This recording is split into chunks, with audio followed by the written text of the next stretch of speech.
to go. We're live. All right, all right, all right. Good evening, good evening, good evening, and welcome, welcome, welcome, welcome to Couples Unplugged Live Talk with Pastor Sharon that Smart. And I'm so excited because my guests tonight are special on so many levels for so many reasons. So y'all give me a second because y'all know how we do. I'm waiting right now to get the go ahead that we are live. Let's Um, get it. yeah, yeah, we are. I mean, we are live, but I'm just saying to get so I could get the link for the live so that I can share it with you guys because I want you all to share. So share the live. If you are watching us now, there we go. I just hold on. I want you all to share. So see, there we go. Y'all heard me. I'm gonna learn how to get this here done. Y'all know this ain't my strong point, but I'm sending this to the Carrs right now in their inbox.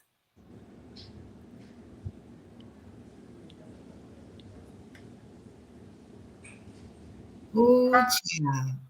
Melissa, I'm sending it to you. All right. All right. That's the YouTube link I just sent you. Got it. All right. And whichever one of y'all got your volume up on your external, maybe it's your phone. I just need you to turn that down for me. You hear something? Not now I don't. I did a little while ago, but I don't now. We're good to go there. Let me go ahead and put it. I'm still hearing a little feedback. Not sure where it's coming from. Yeah, we are only on one device at this time. Got you. Okay. So that's cool. That's good. It's coming. Awesome. All right. So we are good. We're ready to go. Thank you. Thank you. Hey, Lady Change. Lady Change is in the building tonight. I need you to share because she's on Facebook. I'm just trying to find where she at on Facebook. There you go, right there. I see it. She on sharing that smart. We gonna get it together. They have me going a couple of places.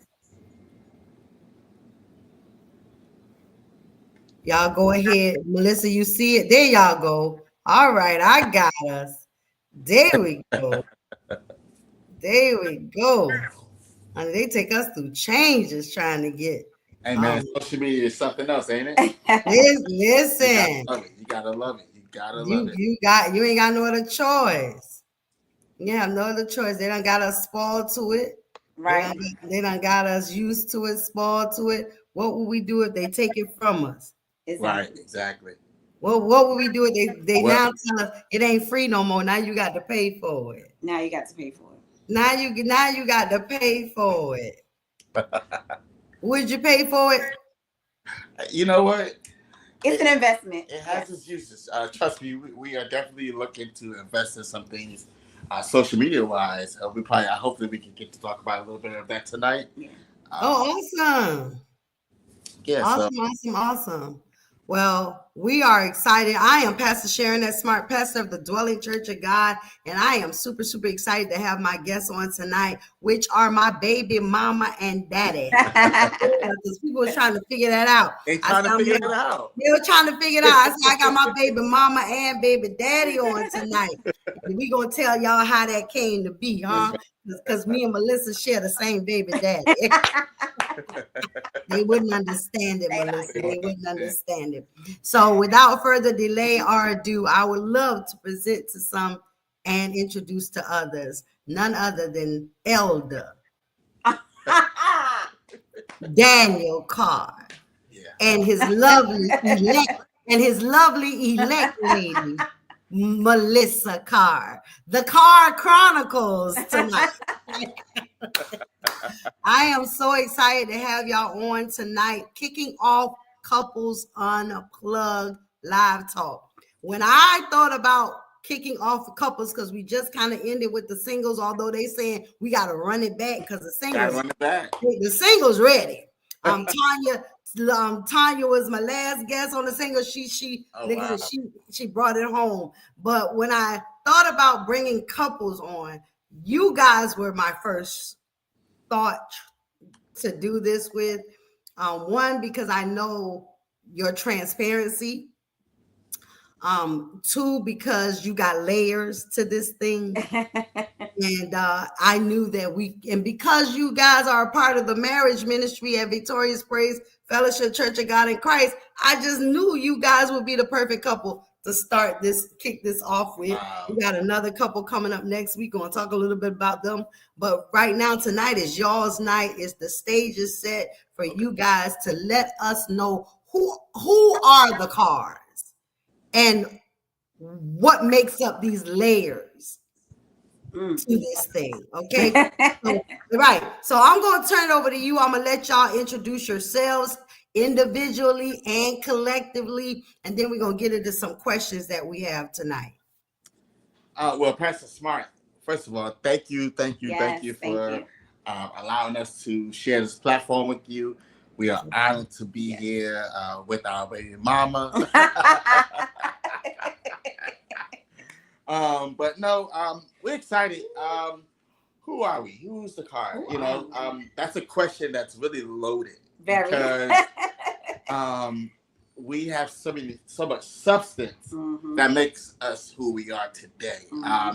It didn't just happen overnight. Matter of fact, we got 20 plus years in the game of this thing called relationship and marriage and just being together. Wait a minute, you say you got how many years in the game?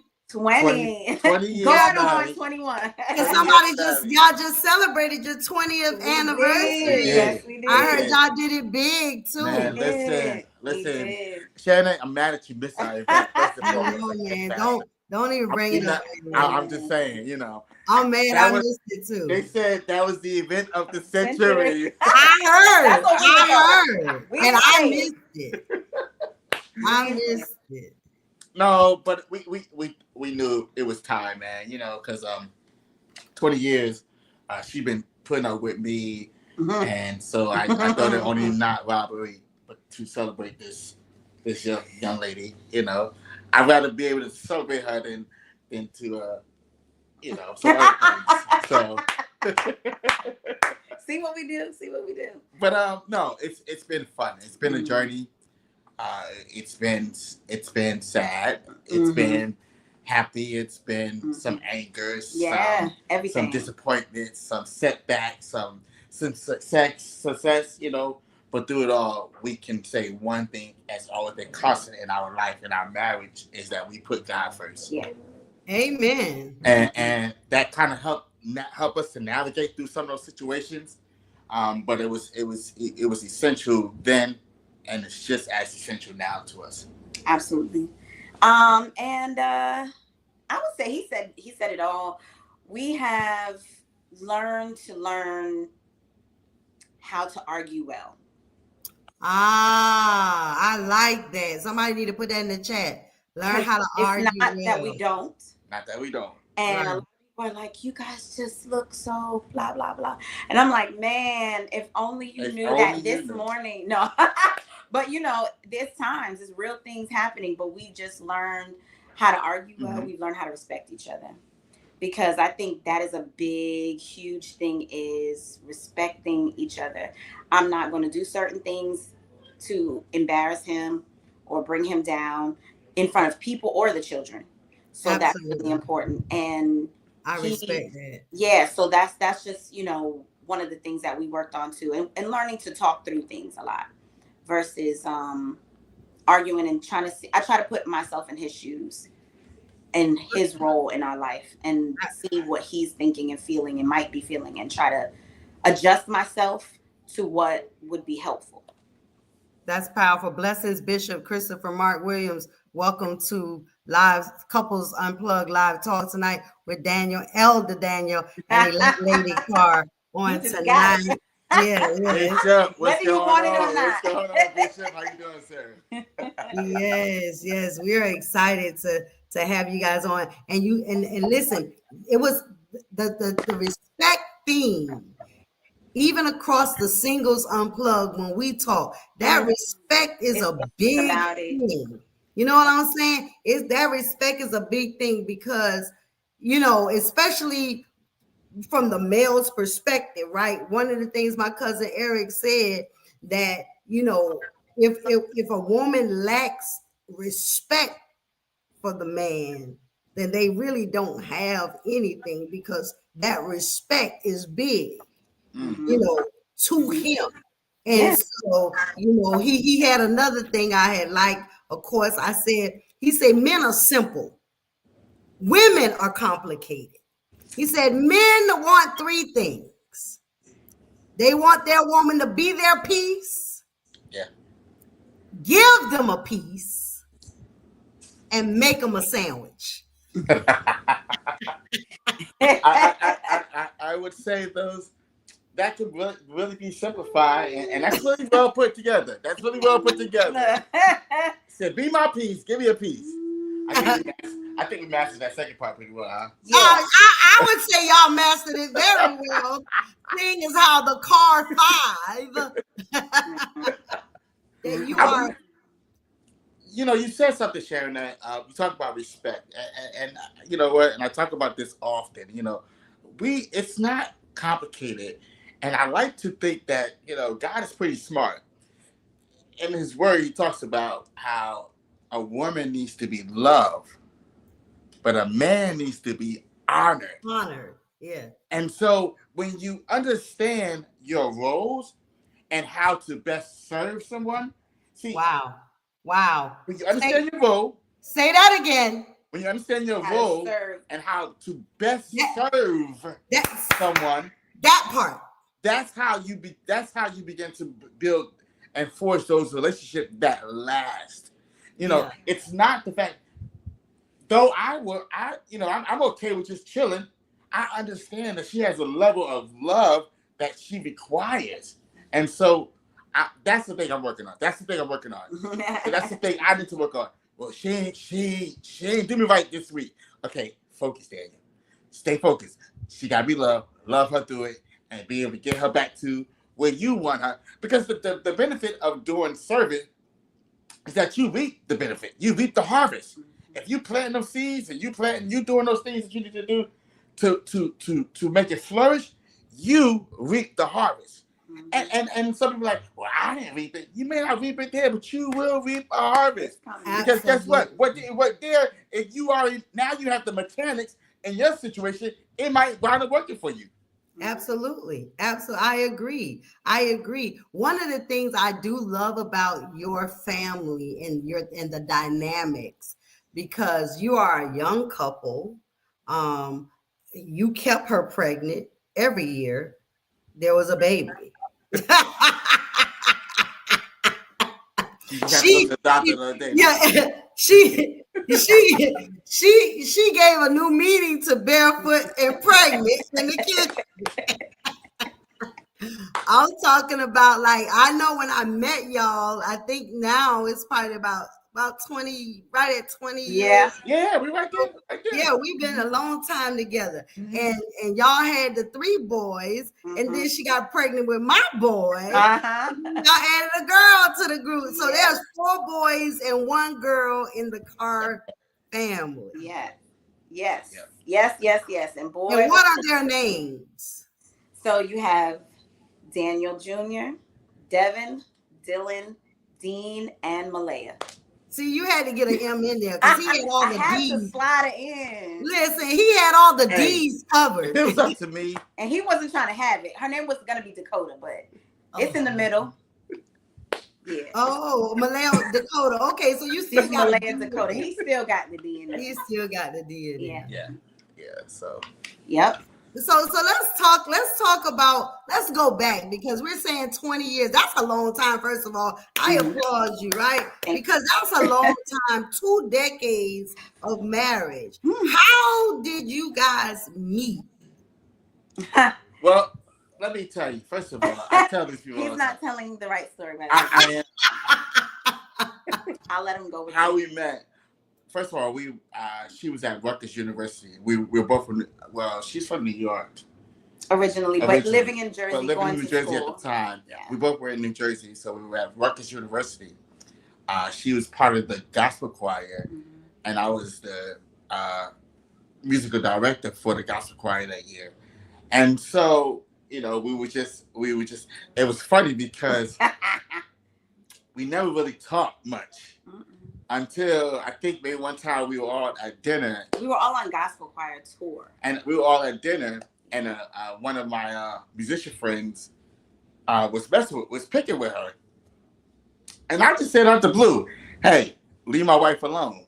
Like, and I had not said two words. We probably hadn't spoken to each other all about hi and bye. And I don't think I was looking at her at the time. I'm sure, I might have seen her, but it wasn't on that level. And so that was the first encounter. And I'm sure I clutched my pearls like, who? And so the second encounter, we were actually on a gospel tour at the time, and we were in somebody's room. Yeah. Oh, we were having a Bible study in one something like that, because some kids wanted to. A freshman just got saved, and she wanted to learn. Yeah. She had a lot of questions, very good questions about why this, if God loves us, why that, and so he was trying to teach her that those things. And so as I'm teaching, my Bible would happen to be across the room. I look up and I said, I don't remember, is it baby or? He did. He said, "Baby, can you hand me my Bible?" And I turned around very regular and was like, okay. And then I was like, wait. It felt very weird. I was like, why did I respond like it was regular, like it was supposed to be? And I gave it to him. At that moment, I knew that she was going to be my wife. Wow. That was the moment I knew that she was going to be my wife. I was like, I just had an epiphany. The room, it was like quiet, like the everybody room left slowed the room down. And it was just like,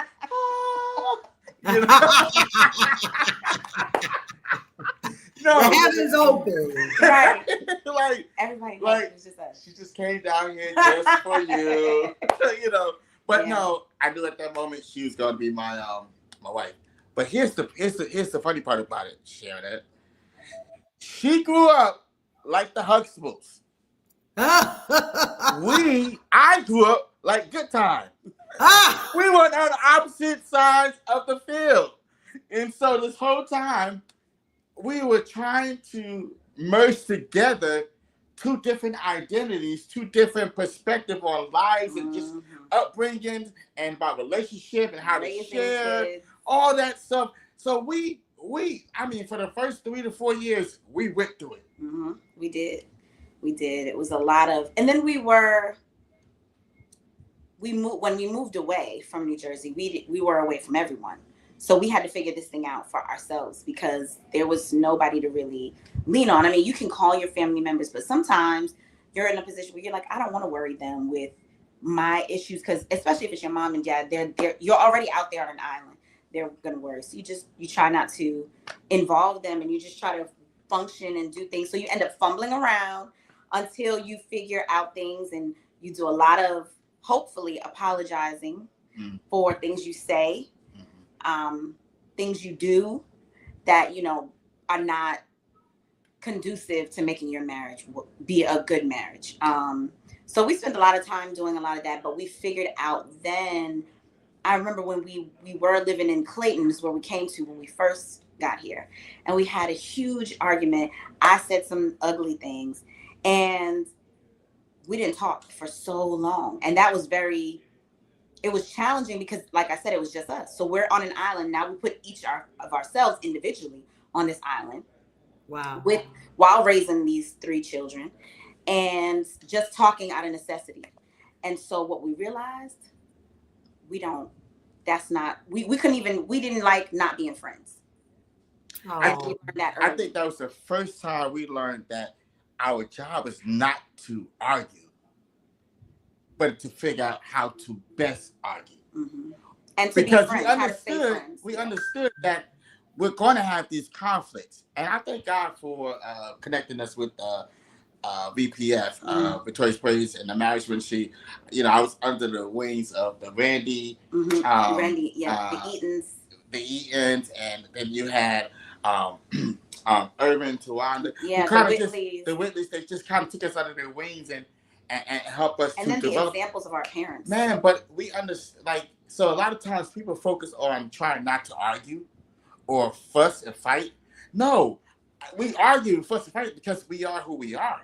Right? She see things the way she see things. I see things the way I see things. She experiences things the way she experiences it, and so on and so on. So it's not the case of not arguing, but it's or the conflict, but just a matter of how to best endure the conflict, to be able to address the conflict, and when to address the conflict, because everybody, yeah. So I think that was the best thing. Yeah, is learning how and when. Because it's going to come. I see Lady Change she's putting some points out as you guys are talking. She put a point here that I can see. It says engage versus common interest via a common interest, engage via a common interest. Point roommates versus relationship.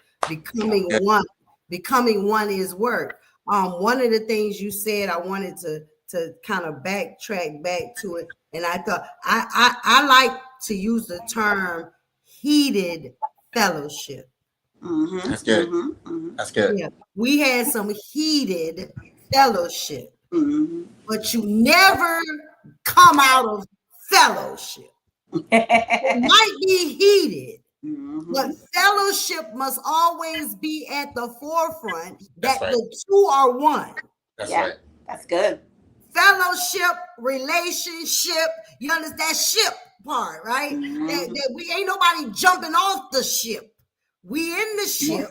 It might be hot, but we staying in the ship. And so to hear you say argue well, it made me think about something I like to call heated fellowship. That's good. That's good. So sometimes heated fellowship is necessary because it could get a little cold.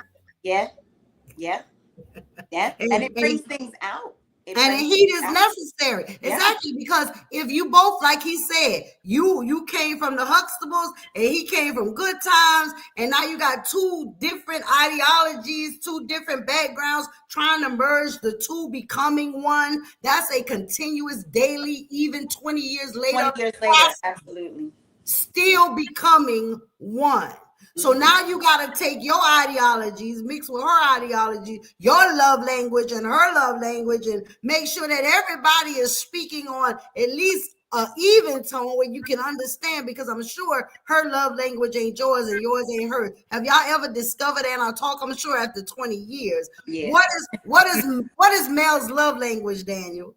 Oh, and it changed. I'm about to say, at what time period are you talking about? Because so then there's that. That's what we learned too, that our love languages changes. It started out where, it might have been her love language might have been words of affection at the point. Now it's time and affection, or maybe physical touch. Physical touch. You got your accessories. It literally changes. It changes. And I see that's just it. When you're serving, you recognize those changes. When you are actively engaged in the relationship, you recognize when something is changing. Because here we haven't quite got to. We're in another stage of our life now. Our kids are getting older, and so we're trying to learn each other from this perspective. Because the last 18 years of the 20-year marriage, we've been parenting. Right. So y'all ain't had a chance to really get in there. Lady Chain said makes for good makeup sex. The heated fellowship makes for good makeup sex. Yes, sir. But the thing is, you are absolutely right. For the first 2 years, it was just y'all, but then 18 years after that, y'all been raising children. Yes. So while you're trying to figure out how to become one, you're also raising these other people. Right. And trying to impart values and ideas and understanding and ways to grow and become their best selves. And they're going to have their complications too, that you have to, I have to park this here and slide over here and deal with this complication that they have going on. Oh, wow. It's management. Yeah, exactly. At its finest. Exactly. Because you got 5 different personalities, counting Right. Daniels is 6, and when you add yours, that's 7. So you Right. got 7 different personalities on any given day, can be You know, different at any given time during the day. So that's yeah, I definitely get it. So now we know that you met on a college campus in the gospel choir. He knew that you was his wife off the bat. What made you leave? Because see, a lot of people, I did it, but a lot of people don't have that tenacity and that fire, that courage to just uproot themselves from the foundation that they know, to come to a whole different state, several states away from where your family is. Why? How did y'all end up in North Carolina? how. Because I was kicking and screaming at first. Because I'm a northerner all day long, but here we are. So at the time, the company I was working with, they had a couple promotions available for me. One of 3 locations we had an option to choose from, and so I did choose North Carolina because I've been down in North Carolina every year of my life in the summertime, but further east, Greenville, because that's where my father's side of the family, that's where they're from. Oh, North Carolina, I used to love going down to North Carolina, because North Carolina, I go down and see my cousins, and we just kind of grew up, but I didn't realize that was further east, and I was like 2 hours from where we actually relocated to. So that was the reason why. It was job put me down here. Decision was simple. I want to give my family a better opportunity to grow, or give them a life that I didn't necessarily have. Now, granted, the life I lived was great. Don't get me wrong. I didn't know I did not know I was poor. I didn't know that government cheese was an issue. I didn't know that, what I'm saying? Because the life I lived was great. But when you know better, You do you better. do better. Yeah. And so one of the driving forces for me personally was to give my family a better life, a better opportunity to live, a better life. Yeah. Okay. I'm glad we did though. It was Yeah, it was meant. Yeah. absolutely. It was supposed to be here. So you say you come to North Carolina with a job. You moved to Clayton. How did you end up in Durham at Victoria's Praise? Ooh wee. The story is funny. I'm not gonna name any names. I'm just gonna say, we are very church, God rooted people, and we really wanted a home. We wanted a church home, and we've grown up. Both of us we're as people who've grown up in a certain church from our birth till we were older adults. And I think when we thought of church and church family and church home, that's the life we've known. We've known growing up with these same pastors and these same people. And so when we came down here, we had the same expectation to find that, not realizing that we are older and church itself at the time was making a transition to, not that it wasn't family oriented, but it was just, there was a lot of mega and everything was going. Evolving, Church right? was just really evolving. And so I think we were looking to still have the same touch with our pastors that we did growing up. So came down here looking for churches, and every Sunday we're visiting different places, just trying to see what this is like, that's like. And every Sunday feeling like this is just not it. It's just, like we didn't, not that the churches weren't great, but it didn't pull us. It didn't draw. There was nothing that was saying, this is it. This is where God wants you to be. And so we would come home on Sundays and I would literally be in tears. Like, we're never going to find anything. We're just be down here. And he kept saying, we're going to find something. It's okay. We're going to find something. Visit a particular church. And the church does recording. And I laugh because he's hilarious. When it comes to him and his family, if you can't do right by his family, you can't do right by him. So he's like, we're out of here. So we go to the church. They start recording. My third, Dylan's a baby. And he starts to gurgle. He's not even crying. And there's like somebody right there next to me like, can I take you to the cry room? And I was like, to the what? I didn't even know that existed. Right. Because I thought babies cry in church, and this is what we do. That's what happens, right? So anyway, long story short, when we left the church, we went outside in this cry room. He came along afterwards and said, "Why is my wife in this room? Oh, if you can't minister to her in here, then you can't minister to any of us. So we're leaving." So we literally just walked out of that church.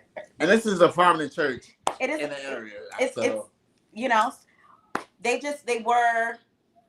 wanted to tell you when to stand up, when to praise, and I was like, something is no. So we left that church. We had been listening to Marshetta Parker singing "God Is My Refuge" on the radio, like for a while. We're like, we just love this song. Like we fell in love with the song. And then all of a sudden we heard Victorious Praise advertised. Here we go visit. Before we go to Victorious Praise. Oh. We went to another church. Oh, dear. Another prominent church. And we got there, and they wanted to send us to the overflow room. Oh, with the big TV.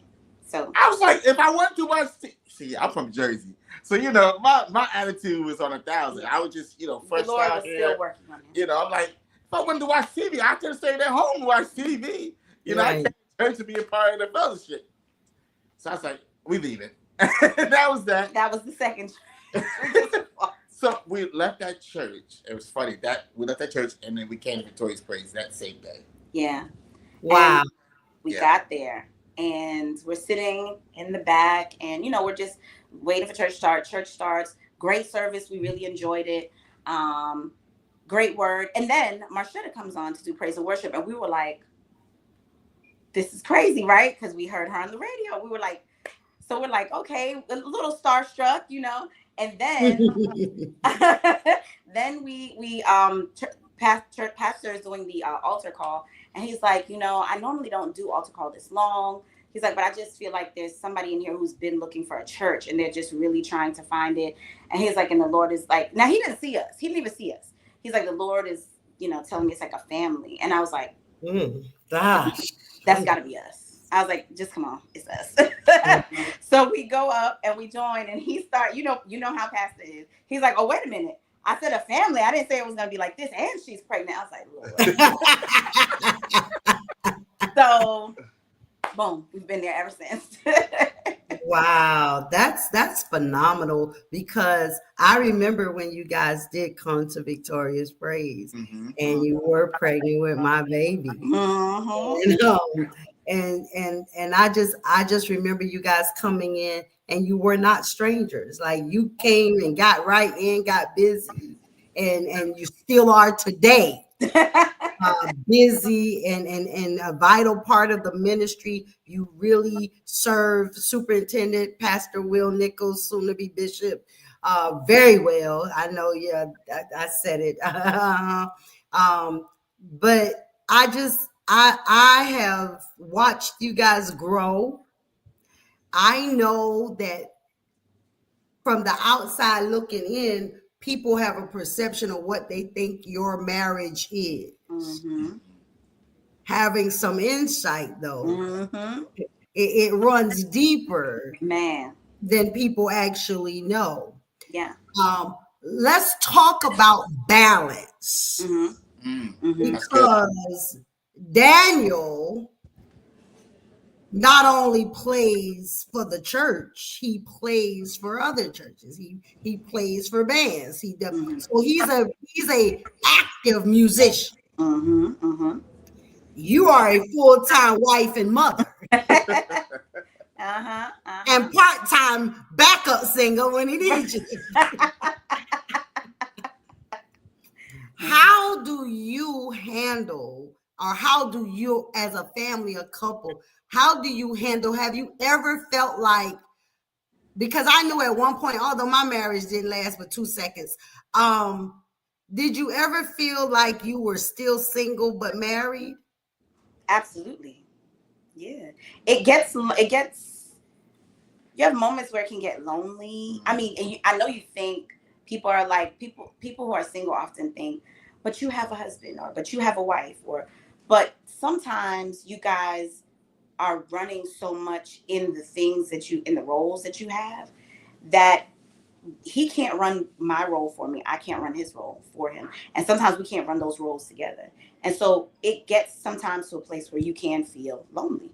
You feel like and then there's times within that space where, as a wife who's serving her husband, who's being a helpmate, I have things that I feel, but I may not share it all the time because I'm concerned about adding more to what he already has going on. So rather than add more, sometimes you just stay with your own thoughts, and then that can be, lonely, and you feel like, dang, where do I put this? Because he's my person, but I can't give that to my person because he's got too much already. So yeah, it definitely can. Wow. How about you, Daniel? I think I want to go back to your word balance. I think a lot of time when people think about balance, they believe it should look a certain way, or be a certain thing, or have a certain experience. I think sometimes balance can be, if in the wrong, can misinterpret it. Um, to me, I had to learn that balance was the ability to function effectively in the areas of my life that matters. Function as a husband effectively, function as a father, function as a minister, and function as a co-worker. So be able to function. And now sometimes being able to function may not necessarily require the same time that other areas of your life might require. So I might have to stop this altogether because right now my son is being a knucklehead, and I got to buckle down on him to make sure that I don't lose my son to craziness because he lost his mind, for example, right? Now I understand that my time's required here because in order for me to be impactful in his life at this moment that he needs me to be there, I have to be present. Exactly. To make sure that this marriage doesn't fall apart, I have to be present when necessary. And then, when healthy, I got to be able to function to be able to space, yeah. in other areas of my life that I operate in. Yeah. And I think sometimes, and sometimes you miss the mark. Yeah. You miss the mark, Shanna. We're not perfect. We don't get it right. We don't always understand it. Sometimes we overextend ourselves in areas that we shouldn't, and sometimes we underextend ourselves in other areas. So it's always going to be a balancing act, and it's always going to be something that we'll work towards. Yeah, I also think what helps with balancing is, especially like for us with ministry things, we actually enjoy that. Like, we enjoyed being a part of the marriage ministry. We enjoy working in the music department, working in the arts and mime department at the church. We enjoy those things. So since we enjoy that, that's something we are doing together. It's not the most like romantic type of balance, but it is a balance of ministry where we're like, if you guys can find something that you guys enjoy together, it doesn't always feel like, sometimes it is work. It is work, obviously, but it doesn't feel so much as work because you guys are working in it together. But yeah, so it kind of balances out because it gives you time. If you're over here doing this thing and he's over there doing that thing, then that's when it kind of feels a little bit more lonely. But it does help when you enjoy and you're a part of those things together. And I love the fact that your family is involved. Your sons, yes. and their mom, your baby dads. So it's really a family thing because everybody is, even the knuckleheads. You know what I'm saying? they still mom, and they still serving God, and so you still training them up in the way that they should go. Amen. Don't mean that I'm a witness. Don't mean that they always gonna go that way, but we do our part as much as we can. Right. Identity. Because two becoming one in 20 years, have either of you ever felt like you've lost your identity? Like, have you ever looked in the mirror and said, who am I? I don't think that happened to me in the marriage. It happened to me in parenting.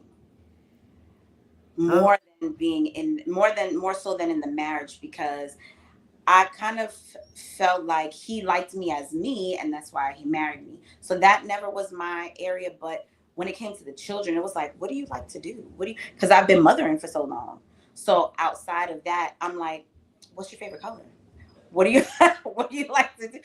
I spent so much time doing that. So I think for me that was it. So I did feel like in those moments, but as they're in these stages now, and even I would say a few years ago, like when we started feeling comfortable with them staying home by themselves, I started to get a little bit of that back. Yeah. Because then I started to be me and not just mom. Right. So yeah, for me that's what it was. But it was just taking that back and doing some things for yourself. Right. For you that helped with that. And you brought up something I really want to share this and just kind of drop this in, whether you're single or married, and if you're a parent, you're a mom, even as a dad, don't lose yourself, because I'm a professional mother. I've been raising children since I was 21 years old. I'm 56 now, and they're all grown with children of their own, some of them, right? But I remember when the last one of the 4 left the house. And I'll never forget the day it hit me that I had an empty nest. Because I was running downstairs to come make dinner and stopped in the middle of the stairs and sat on the step and said, I don't have to. I don't have to. Because it's nobody but me. And I sat in that. Like, what do I do now? Because my whole life was all surrounded by my children. And I did that was the one thing that I was consistent in. I showed up when I didn't feel like it, didn't want to, was sick. You know what I'm saying? Like, you didn't get a day off. So when I heard you just now, I was like, yes, don't lose yourself, because them children grow up and they go out and they forget. So don't lose yourself. Yeah. You know what I'm saying? Yes. Y'all continue to go on your trips and lead them. They'll figure it out. Yeah, that's what we have to do. Now. That's but I love it. I think you're onto something, and I can identify with that, because the first time I felt my family or my kids' identity being different than what I perceived our family identity to be, it did something to me. Like, I was like, all this time I've been working towards this, and you don't want to do this, and this is not what we're going to do, but we spent 10 years working on this, and it literally did something to me, because I began to forge my identity and the identity of this. And I lost me, because at the time, my desires was, anytime you ask me, what you want to do? Make sure my kids got what they need. What you need? I'm straight. I'm going to give my kids what they need. Where you want to go? Where do the kids want to go? So, you know what I'm saying? So everything we did for the last 15, 18 years of our life has been surrounded by, the kids. So one thing I did tell Mel, when baby girl turned 10, our youngest, she turned 10, I said, all right, baby, we're going to put ourselves on an 8-year plan. An 8-year plan. I said, in 8 years, last one will be at the house. We got to figure out where we're going to be at in 8 years, what we want to accomplish, what we're going to do. And I said, if you ain't on board, I'm going to do it by myself. But I realized that when I saw that with CJ, it gave me the mindset to really start finding me and finding us. That's good. Yeah. That's real good.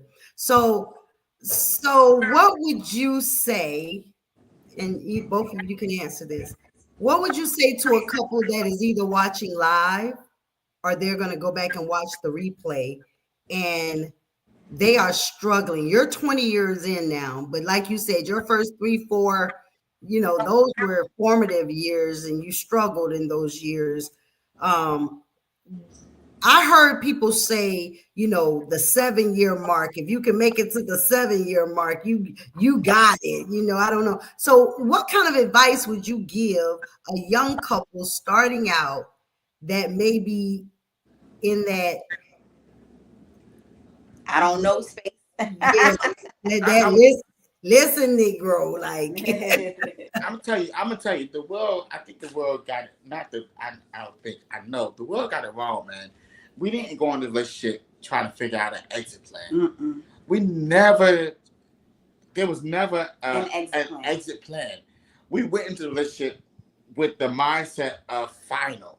Mm-hmm. This is it. This is where I want to be at for the rest of my life. How I got there is because I already saw the ingredients that I needed to sustain a healthy and a prosperous life with her. Mm-hmm. So that's what I saw. The fact that I love her was the icing on the cake. Right. We went into this thing saying, "Look, I want to be with her." So since I was there, then I had to keep reminding myself. Keep reminding yourself why you got to where you at. Yeah. Keep reminding yourself your why. Keep reminding yourself that, hey, at some point you did love her. You did love him. At some point, things were, and if they're not the worst person in the world, they're not abusing you. They're not out here mistreating you mentally, emotionally, sexually. If they're not out here doing damage to you, and you just have difference of opinion or difference of ideology, that's still something to figure out. Mm-hmm. I think also for me too, a pivotal thing for me was if both parties could, like he was saying, write those things down. At some point, you loved each other. What are the things? I'd write down a list. What's the good things about him? What's this? What are the things, areas of opportunity for him? And then make that a discussion piece. Baby, these are the things that I think of you and that I'm having issues with. That's one portion of it. The transparency in that. But the other thing I was going to say too is what we fail to do, both people, is we fail to look at ourselves. So we really do great at pointing. He's doing this to me. He is making me feel. She is making me feel. What is my part in why this marriage is not working? I was one example I was thinking about was a time when we got so busy, just kids, church work, different things in our lives, work. And I was like, well, you know what? And I was feeling like, I just want him to be more like this. I want him to be more affectionate. I want him to do this, but we're so busy. But I said, okay, well, maybe what I need to do is be what I need him to see. So I started saying, well, if we sat together, then I was sitting together like this. Versus I'm over here and I'm like, why isn't he touching me? So I made myself an active participant in changing what I wanted to see, changing things in the way I wanted to see. But you have to be internal first. So we fail oftentimes at looking at what's my part in this instead of just blaming. And I'm not saying that the other person is right or wrong. No. It's just, what can I do to not add to the problem, but to make the problem better? The best person you can fix is yourself. Absolutely. The best person you can fix is yourself. And sometimes that means you may have to fix your mentality or your perception about a thing until your partner is able to come on board. Okay, she may never be able to cut this tree down. I got to be able to change my... I'm trying not to go there. Be on fire. I ain't going there with you. I got to fix my mind and say, hey, this is not going to be a reason why I'm going to allow us to have this constant energy, negative energy between us, because she can't cut a tree, because she can't be on time, because I can't put a toilet seat down, because, yes, that's one right there. Or because I'm not going to allow this to be negative energy, and I'm going to change my mindset, because those are things that are not going to necessarily kill you. Mm-hmm. And it doesn't do anything to you other than maybe hurt your ego, hurt your pride, hurt you there. But listen, again, I still got to understand, this is not about an exit. This is about us figuring out, because we're not leaving the ship, as you said earlier. Right. So divorce is not an option. Not an option. And if you have that mindset, I guarantee you a lot more people will find solutions. Yeah. Versus saying, I have a way out. Because it's always, listen, the easy thing is always going to be a way out. Mm-hmm. It's always going to be a way for you to leave. It's always going to be a way for you to escape. It's always going to be a reason. and some good, some even better, and you have some great reasons. But the truth of the matter is, in order for this to work, you still got to be able to put the work in.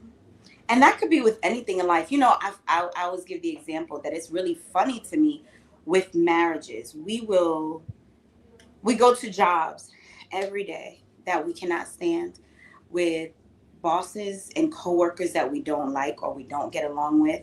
And we constantly show up there. Show up. In the proper attire that we're supposed to have, in all of those things. And we don't like the place.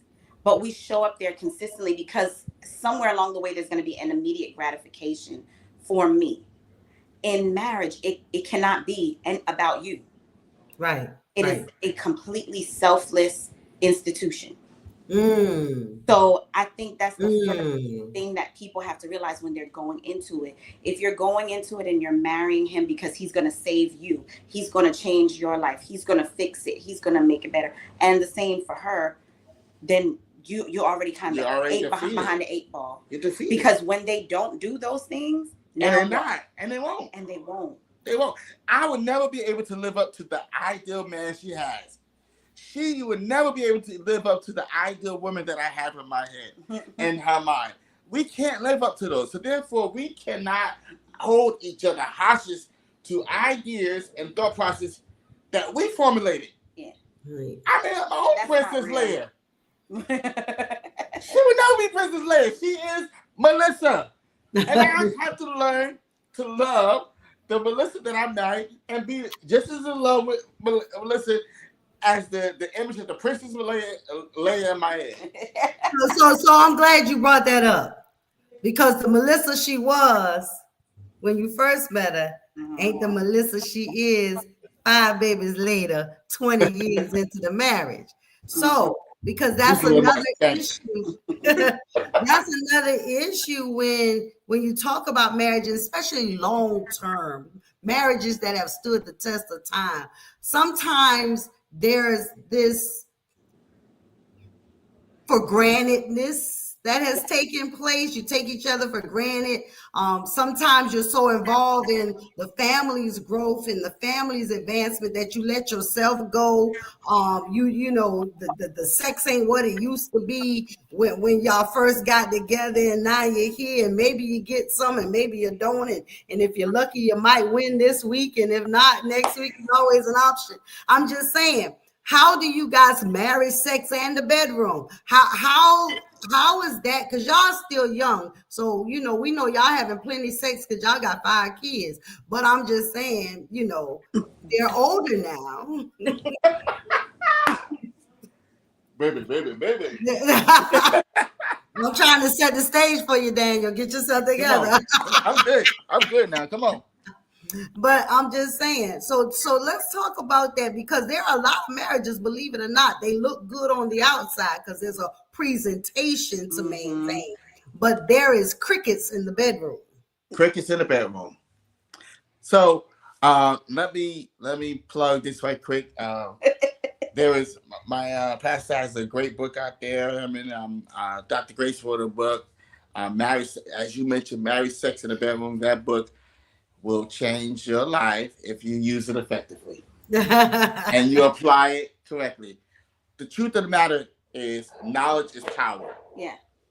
And when you learn to deal with each other according to knowledge, you understand that you will continue to grow. You'll continue to understand the different changes, different stages of your life. But you'll also keep the things pertinent or important, the main things. You know what I'm saying? Listen, the marriage sex and bedroom is all about us being able to be intimate with one another. It's about us being able to be into each other. It's about us being able to still 20 years later share with each other. Because the sex is great, but the sex without intimacy lacks power. Wow. Let me say that again. Sex is great, but sex without intimacy lacks power. Because what it does, what I'll continue to do is jump from one sex partner to another sex partner, another sex partner, looking for a fit that high that I'll never get, because it's just sex. Yeah. But now I'm because we're into each other, because she sees into me and I see into her, we have the ability to be intimate. Now that sex got the power. I'm not looking for quick fixes. I'm getting the high, so high, so high that I ain't trying to come down. You know, but again, it all starts and shares with knowledge and and also here is the thing for my saved people that don't like talking about sex. Here's the thing. I need you all to go to the Book of Solomon. The Book of Solomon saved our relationship year after year. Now, not just save it, help encourage it, strengthen it, make it better. Because all the stuff we talk about, we don't want to do. And guess what? It's in there. Guess what? I'm gonna stand. She gonna stand underneath my tree. And guess what? And enjoy the berries of my fruits. You know why? Because it's in the Bible. Guess what?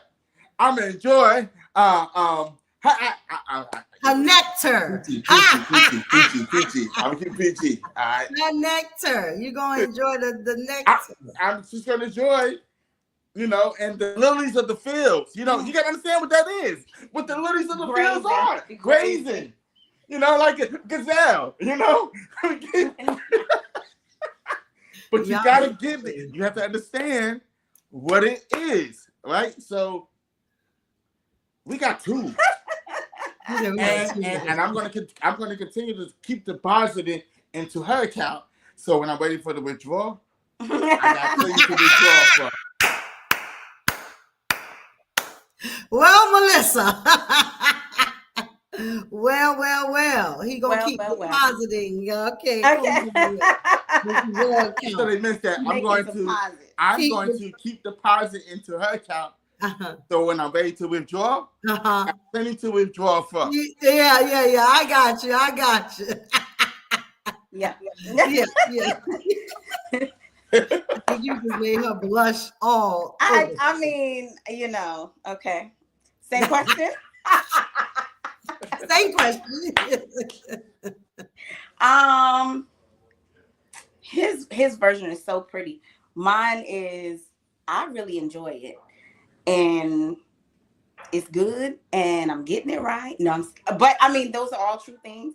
But truthfully, I think what makes it hard. This is something I was just thinking about last week, talking to somebody about their relationship. It's really hard to be in a relationship with somebody when you don't like them, even if you love them. Right. You can really love somebody, but not like them. And because you don't like their ways, you don't like how they operate, how they move, something about it. About the way they chew their food, just the way, you know what I'm saying? Like, you can really not like a person. So when you really like them and then on top of it love them, I think that just opens doors for so many things. How you see them, how you want to be near them. And so that for me is what the driving factor is. Like, because we talk about it all the time with people. Like, we have days where we don't. We're not the perfect couple. So if anybody has that image, it's not. It's a farce. We have days where we are absolutely like, and days where I'm like, just which apartment do you want? Because I want to be over here. You know what I mean? Like we have our times. And so, but what I do is overall like who he is and what he stands for. And I think that draw right there makes it like, and oh, by the way, I think my husband looks good. So I'm like, hey, so it makes it easier. So it's all that stuff. It's the attractiveness. And the part you talked about before, you were talking about losing yourself. That's the thing. That is so real.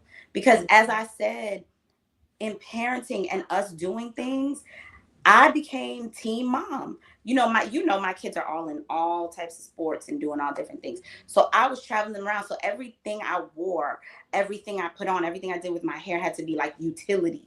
It couldn't be fashion. And cute. And I didn't have time for it. Right. I remember my BFF Tanya said to me, Melissa, you no longer have to carry this baby bag around as a purse. I'm going to take it from you and I'm getting you a bag.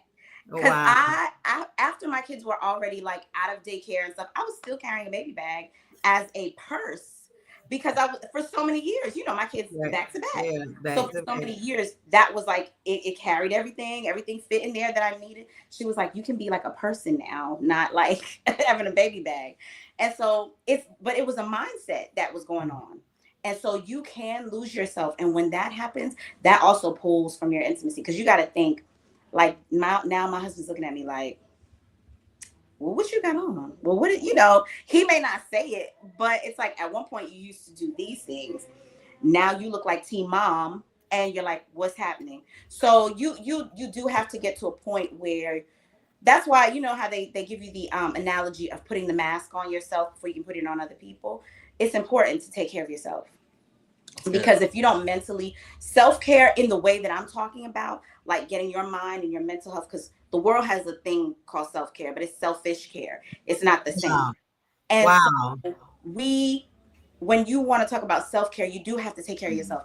Go somewhere and pray. Go work out. Go do the things that you have to do for yourself. I'm still learning. People will still tell you that I'm still here like, I gotta, because it is a balance. It's a balancing act. But if you neglect an area for too long, it's like anything you feed is going to grow.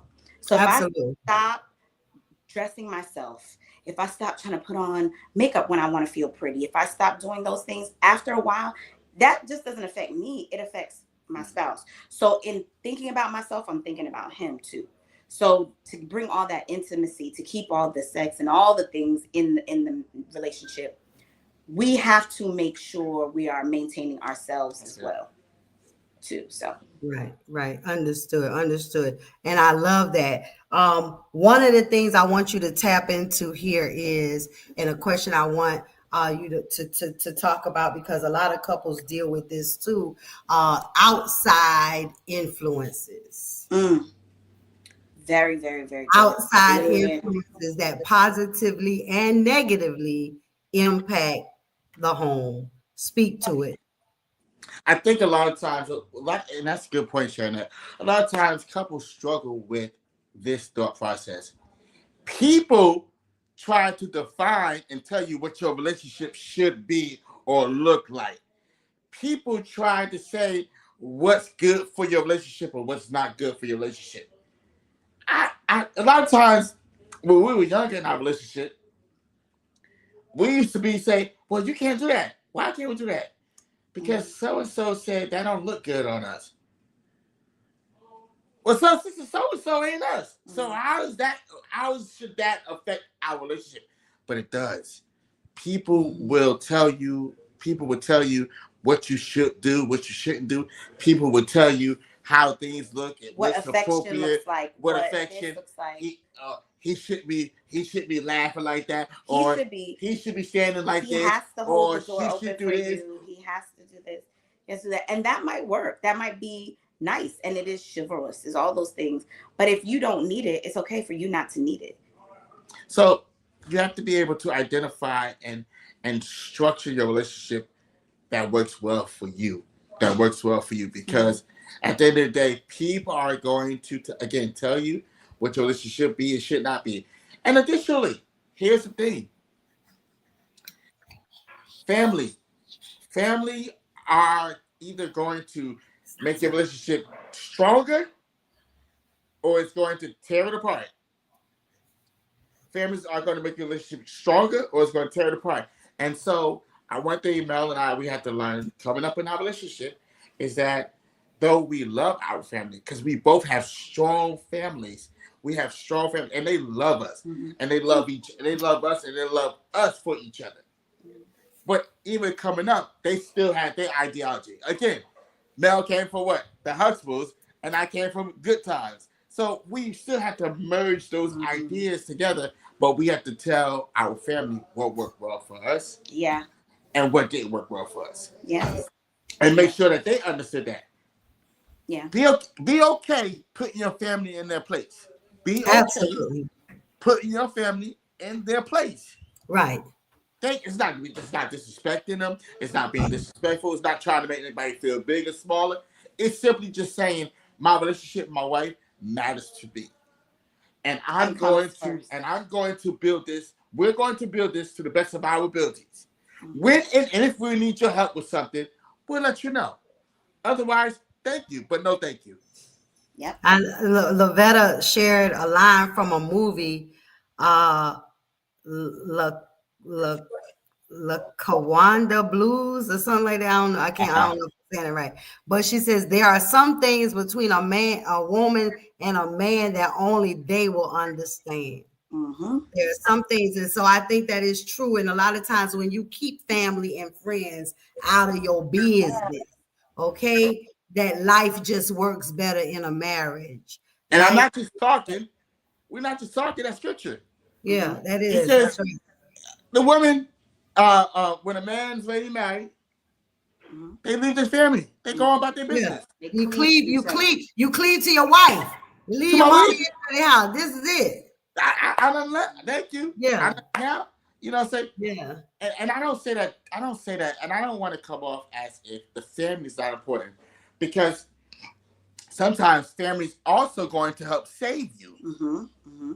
Family's going to help save you in some situations where we didn't know no better. We were able to rely on our family, our elders, and they were able to help to steer us back to some direction. But again, that's the task. Like I said, family's either going to bring you closer together, that's right, or they're going to tear you apart. Yeah, you just gotta watch what kind of family members you have. Yeah, right. So go ahead, Melissa. I was gonna say, then you also have to watch the friends that you keep, because I have seen marriages, divorce happen because you had a single friend in your ear. And there's nothing wrong, because I have single friends. There's nothing wrong with that. But you have to know that you can balance that yourself, because your single friend is going to be able to do things and be a part of stuff that you can't always be a part of or do or talk about or think about, because that could be a place of temptation or movement away from, for you. But you have to also be able to have those type of friend, a single friend or a friend who's dating, and see them and not get pulled into their world maybe, or their thought processes sometimes. Right, because what happens is you can't go to necessarily them all the time for advice. Sometimes you can. It's not that you can't because they're single, but it's just what happens sometimes is they're like, well, girl, because say they've never been married, let's say. They're like, well, girl, why are you taking that from him? Just leave. But they don't understand all the time how the covenant of marriage works. Absolutely. And since they don't have that understanding, for them, it's like, well, it's just simple, right? Just walk away. But it's not like walking away from a boyfriend. Exactly. You have a whole covenant, and it's not just with the person. It's with God. Right. It's with God. That's good. There is not just with the person. Yeah. So you have to really be able to manage and balance that. I'm not saying throw your friend away, because I don't throw anybody away. But just understand, be able to manage that. Absolutely. Marriage is ministry. I love it. I love it. Jamaica, Missouri. What's going on, Jay? But marriage is ministry. I do know, and I love that. I often say that if you're not ready to minister to each other, don't get married, because it is ministry. You tapped into something. I just kind of want to tap into it. We can hit it and quit it. But infidelity, adultery is a real issue in marriages. And a lot of times it be the little foxes. Like I'll be telling people, now granted, I'm not married today and I haven't been for 25 years, but I was married. And infidelity is what destroyed my marriage, right? But what I want to say about that is that oftentimes the warning signs are there. The things that you don't pay attention to, that's where the ministry in marriage comes in at, right? Yes. Because when a woman who you married 20 years ago was a size 6, size 8 Coca-Cola bottle, and now she done gave you 5 babies, and now maybe she leading towards a leader, she a little leader, you know what I'm saying? And a man might stray, his eyes might stray to flesh. I get it, but at some point, because you are in this covenant of marriage, something if nothing but the fear of God seeing you, right? Something should govern your actions, man and woman, because I've seen it way both sides. I wasn't the one in my marriage. However, I do know women who have been pulled astray, because let me tell you something about the love language and one's inability to speak it and recognize it. For instance, you've been working hard losing these 20 pounds, but because he's been working so hard, he hasn't even recognized that you've lost them. You understand? You done changed your hair from black and brunette to you a blonde. He don't even, because he don't, but you go to work. And the guy the guy who works with you say, wait a minute, Melissa, I ain't never seen you in that outfit before. He's been watching everything you wear. He said, wait a minute, Melissa, you done lost a couple of pounds. See, he noticing everything that you wish your husband would, and vice versa. Your husband worked like a dog to bring home the bacon and take care of the family, and all he get is nag, because you trying to rise him up to the woman house down the street, and you don't know she getting her head bashed in every night to drive that Bentley or that Lexus or but your husband doing the best he can to make sure you keep the house you got and the car you drive, but you steady with your mouth. The Bible talks about that too in Proverbs. A foolish woman tells a house down with a mouth.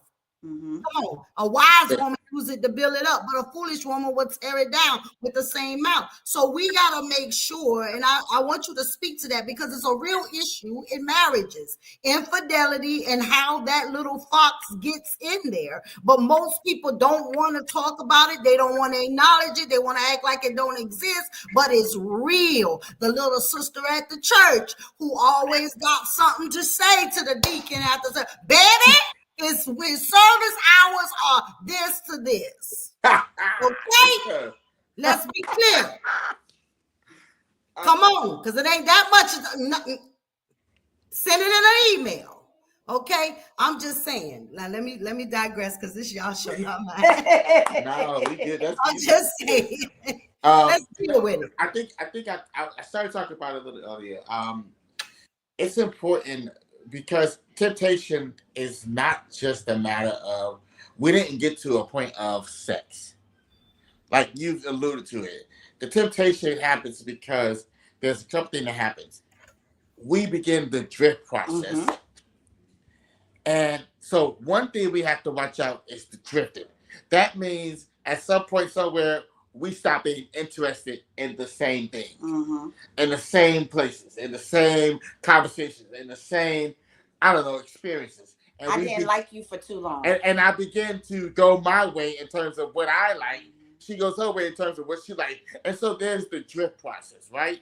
And that drift process, what happens now, you allow yourself to be on opposite ends of the spectrum. And if you're not careful, that drift will lead you down the river. It's not the fast raft that gets you down the river.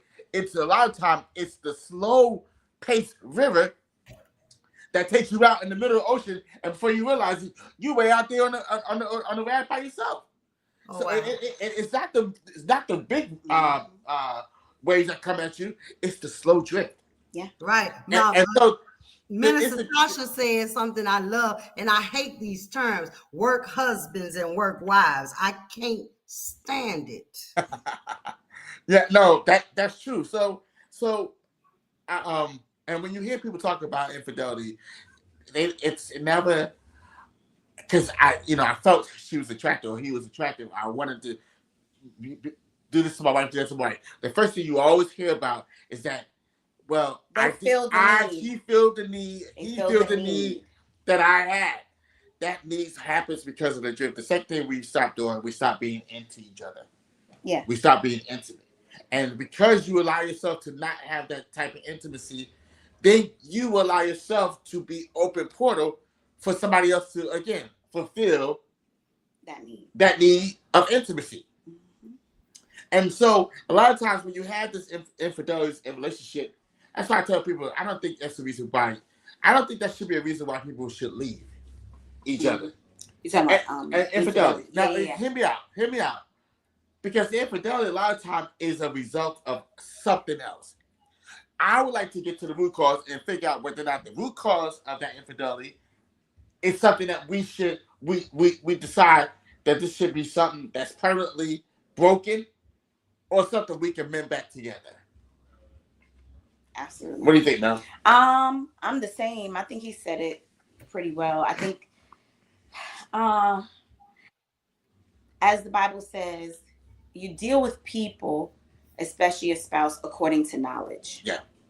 So it's important to constantly, even in the changes of life, get to know who your spouse is.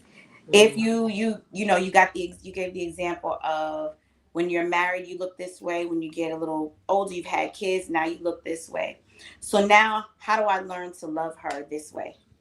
How do I learn to love him this way? What's changed about him that is now a need that might not have been a need before? And you start to get to know those things. I think it's the best thing when you deal with somebody according to knowledge, because what we as women need is, when we are going through something, and I know they say, they often make jokes like, oh, well, we want them to read our minds. It's not that. We do want you to read us, but that's the discernment piece of it. We want you to see that I'm struggling with something, that I'm feeling some kind of way. And maybe he's seeing that I don't feel the best about myself. So that's a moment when maybe I need you to come and say, I think you're beautiful. You know what I mean? Like, it could be the smallest things.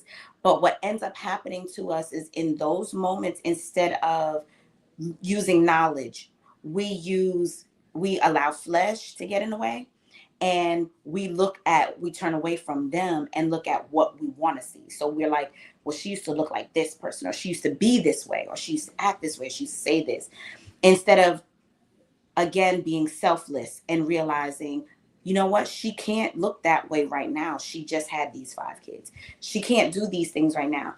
She's doing this. So once we can start to, I think, have a little empathy for each other and for where we are, then you can love each other back to a better place, and you can avoid that. Or if it's happened, you can come back because you can learn from it. So that's the thing. Do you think that there's because I tried it just mentally, it didn't. Do you think that there's a comeback after infidelity? Absolutely. I believe. I gotta believe. One thing I learned, that there's probably not much, again, because we didn't go into this with the mindset of an exit plan, right? And so I gotta believe that God can mend our hearts to a place where we can move forward. I gotta believe that. And I don't know it to be true or not, because I haven't had that God to experience that. But when you have such a trauma experience in your relationship, I gotta believe that God honors your relationship enough that He will mend your heart enough to move forward. Because let no man put us under, right? So that means even me in my worst state, I still shouldn't have the impact to put us under. I shouldn't be able to destroy what God had put together. And if we're saying that this is a God walk and a God designed place in our lives, then I have to believe, because You have to believe. I gotta believe that He should be able to mend her heart back to that place where we can move forward. And that's especially as Christian marriages. As Christian, because I'm talking to the world, the world. Exactly. But as a Christian marriage, a marriage that's based on the foundation that God ordained for marriage, I do believe that there is, because we will tell people God can do anything but fail. But then our marriages are failing more rapidly than the world. Right. So and a crazy who's lying? Us? Yeah, I think it's not just. So again, like he had made the point earlier, that was the resulting act of a root problem. So I think when you have any situation, right? Like if you're in school and you fail a test, when you get that test back, what do most of us do with the test? We go back and we look at the questions we got wrong. and we're like, Dad, what did I do? Why did I get that? I'm suggesting you do the same thing with your marriage.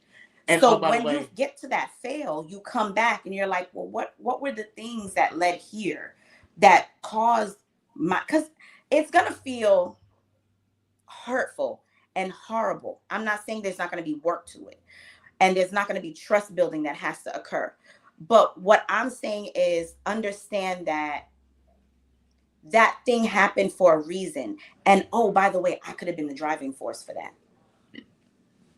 And I was going to say, to her point, let me clarify this. Ladies and gentlemen, I'm not suggesting that if your man out here just sleeping around willy-nilly, just out here, just keep coming back. A different girl, got a different girl that we talking about, can't have one, gotta have three, I ain't talking about that man. I ain't talking about that lady, because they are who they are. They decide to be who they are. And now that's what they decide to do.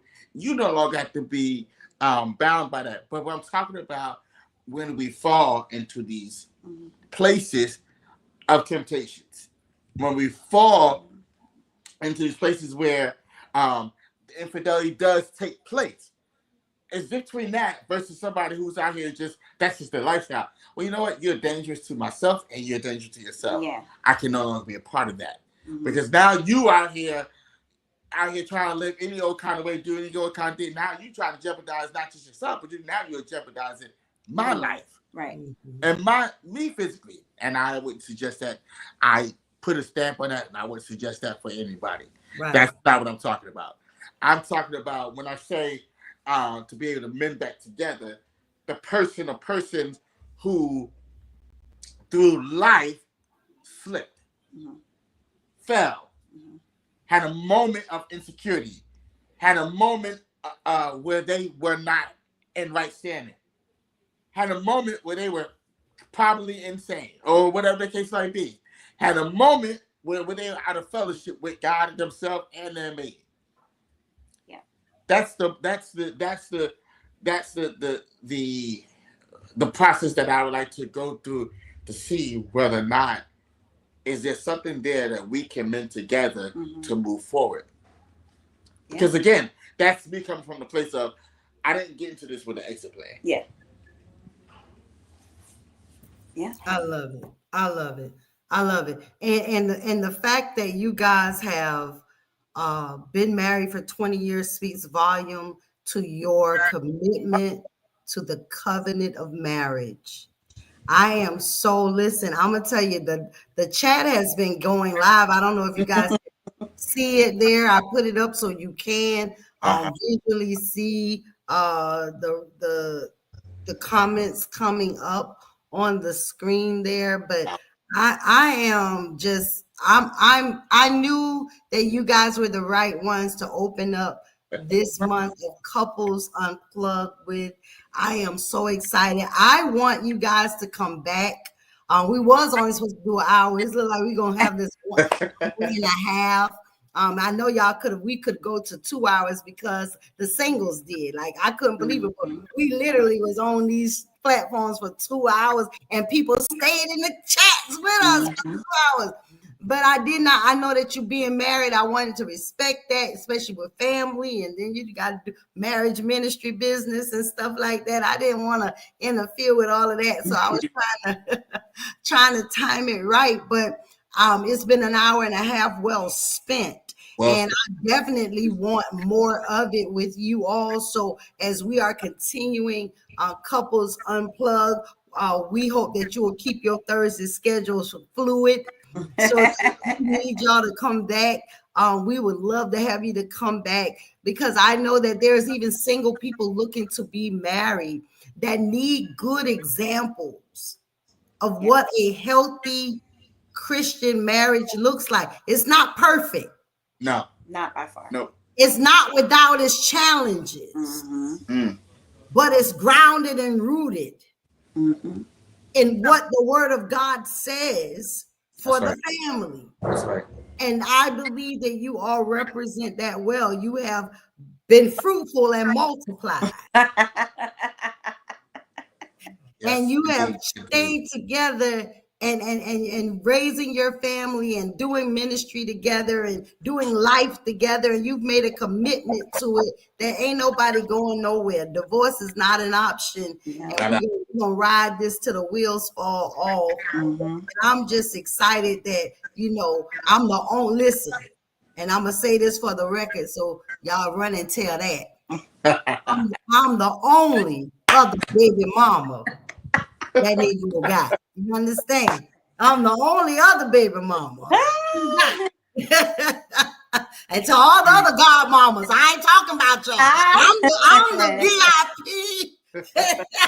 I'm about to say a certain godmother might have something to say, but yeah, I know. That's why I had to get that straight. I ain't the other god mamas are just that. You god mamas, I'm the baby mama. Okay. So, because I get him right told for Melissa now. You know, about her. I'll pull that Negro beard. Right. Okay. Meet me outside. Yes, she will. Yes, I will. She know I will. But I am so excited. Yes, Lady Change, a book of the Carr Chronicles. Yes. She said y'all need to write a book. I've been telling Melissa that there is so much that I've been telling her for years. Like even with the Child Learning Center, the Carr, like she's already giving me the whole. She got a whole freaking daycare already. She don't raise them now, though. That's the problem. I told her back when they was little, you need a daycare. Yeah. But now they about to be grown themselves. And so but I thank God for the love that flows here. It's felt. I mean, the energy was awesome tonight. You guys are just that couple, man, and we're just proud and honored to have y'all. So I'm gonna give you all the opportunity to have any last closing, imparting words. The chat loves y'all. We definitely want to love you guys. Thank you. Man, love.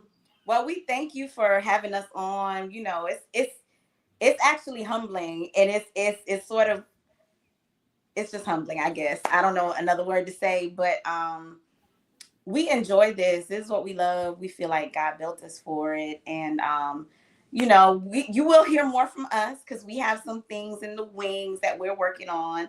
Awesome. So we will have a podcast ourselves. Oh, great. Congratulations. So you will see. So y'all heard it here first on Couples Unplugged. Yeah, look out for the Love Notes. Yes. The Love Notes podcast. Yes. Oh my God. Yes. We just want to be able to be a blessing to the community, blessing to those anybody who wants to listen, man. And we don't mind telling our story. We don't mind sharing. We don't mind showing. Transparency helps, y'all. I know some of us are afraid to share, but it's helpful. And I promise you, like, when you hear some of the things, you're like, oh, so I'm not the only one. Nah, I promise you, you are not the only one that's going through what you're going through. You're not the only one that is in the situation that you're in. You're not the only one to see things the way you see things. We have some stories to tell. We want to make sure that you understand that where you are can be a lot different to where you're going. Because God, as long as God is in control, He will bring you to that place you want to be at. Absolutely. And so a lot of days I love her. A lot of days, all days I love her. A lot of days I like her. And the days I don't like her, we'll figure out. Right. Exactly. No, but and I know she say the same thing about you. Same thing. Of course. You know, hey, look, listen, this is what we do, you know. But no, I couldn't ask God for a better wife, a better husband. I couldn't ask God, you know, for someone, you know, she loves me like can't nobody else love me. And I know that to be true. You know, I've been knowing her for the better half of her life longer than my parents. Wow. So isn't that interesting? That you have loved her, known her longer than her parents. You took her out of their house. Right. Longer than they have known her. So and we're just getting started. You know, we want to, and we thought it not robbery to not only just share, but offer what we can, man. You know, because we understand together we're not stronger. Gatekeeping here. Well, no, there's no gatekeeping here. There's no. We're trying to help. There's no secret sauce. There's no magic potion. It's work. Yeah. And we're gonna help you get to that work, and we'll help you get through that work. And it's worth it. Yeah. Oh, I am so honored. Again, I will have you guys back because we want to hear more about the podcast, what we can expect from that. I remember when Love Knows Birth, and it was something different, and now it's evolving. And so I love it that you're still flowing with the same title and moving on to a new platform with it. But I'm excited for you both. I'm excited for the Carr kids. I know that, greater and better is coming. Yes. God has a plan for it. It may not look like it now. It may. What did we do? Where did we go wrong? What did we get? I'll be asking myself the same thing. Like what? But we didn't do that. I do know. We didn't plant that seed. I know we didn't plant this. Who? An enemy has done this, right? But it's gonna get better. I promise you, it'll get better. Y'all stick and stay. Marriage is ministry, and you guys are doing it well. Keep God first. Yes, absolutely. Keep God first in everything that you do. He will direct your path. That's what the word of the Lord tells us. Trust in the Lord with all thine heart, and lean not to thine own understanding, but in all of your ways acknowledge him, and he shall direct thy path. I tell them all the time, people got more faith in Google and Siri than they have in God. Come on. Because people are ask Google everything all day long. And now, don't God nothing unless they're in a 911 situation. Right. Lord help. Right. But they'll ask Google everything. They'll ask AI. They'll ask Siri. But they won't ask God. Nope. So that's my little spiel for tonight. If you have enjoyed tonight, I want you to make sure you share this live. Next week, we have a couple that met on Facebook. Wow. The Joneses in the house on next week. Yes, keeping up with the Joneses. Listen, the Joneses will be in the house on next week. They met on Facebook. I'm excited. Can't wait to hear their story and their testimony and talk with them on next week, Thursday. But we're going to have the Carrs back. And then at one point, as we're doing this series of live talks, we're going to have all the couples that we bring on that come on a show together. Nice. Because I think that will be very powerful and impactful to see how the different men think, the different wives think, and then as a couples, how they think. I think that's going to be very good. So I'm excited about it. Thank you again. I'm Pastor Sharon, that smart of the Dwelling Church of God. I love you guys to life. And it's absolutely nothing you can do about it but love me back. Thank you to my baby mama and my baby daddy. My godson name is Dean Carr, and he is the up and rising coming star. Y'all look out for more places, I'm telling you. All right, I love you. Love y'all too. Thank y'all again. Y'all have a great night. Thank you. Yes. All right.